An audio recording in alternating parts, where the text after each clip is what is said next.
You recently posted a video about not spending so much time together as a way to keep things fresh in our relationships. Can you talk about how to use all this together time now to make our relationships more meaningful? Okay, it's a great question. Yes. So the same still holds. Space is making your relationship stronger. Being able to create space and breathing room.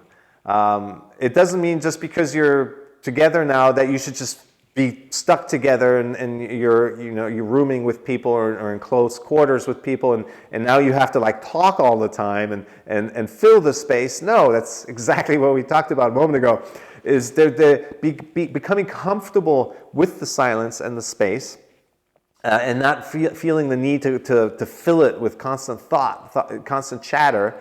And that could be positive chatter too. That's still moving into your headspace. It's not necessarily talking about, depressing things that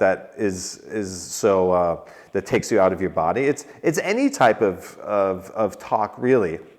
So you have to find a good balance between, yes, you need to communicate and connect over things, and absolutely it's better to talk about things that are joyful, that make you feel good. There's real need for that, no doubt.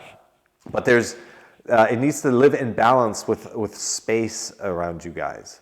So create that space. It might be a little tougher now because you can't just go to the gym or somewhere, but there's ways to create that space.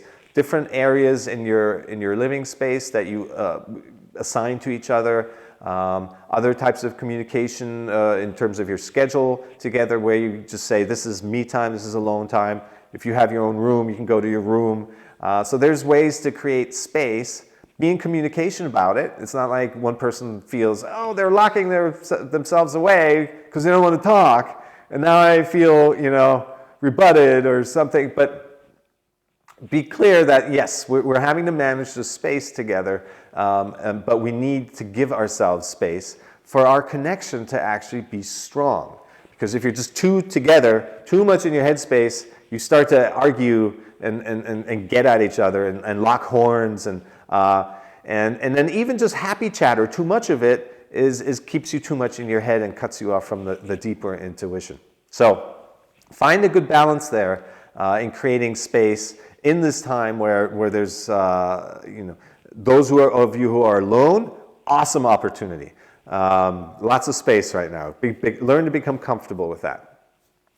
And those who are with other people, create space around it. And it doesn't mean necessarily physical space either. You could be sitting on the couch, just like a moment ago we were talking about sitting across from each other at dinner, and be okay with silence. Be okay with the space. This is inner space. It's not physical space necessarily.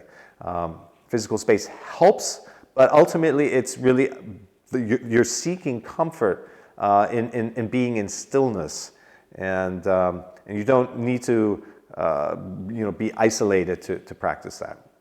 In fact, those of you who are in relationships have an even greater opportunity, because you get to experience the greater challenge of being still with one another, and you have somebody that reflects that back to you. So it's actually really cool. If you were by yourself, you might get distracted by, I'm just going to go play a video game, or watch some Netflix, or even read a book. But you're starting to distract yourself from your own stillness. And so, if you have people in your environment, they can hold you. You can hold each other accountable to your own stillness. So that's actually a really great thing to have.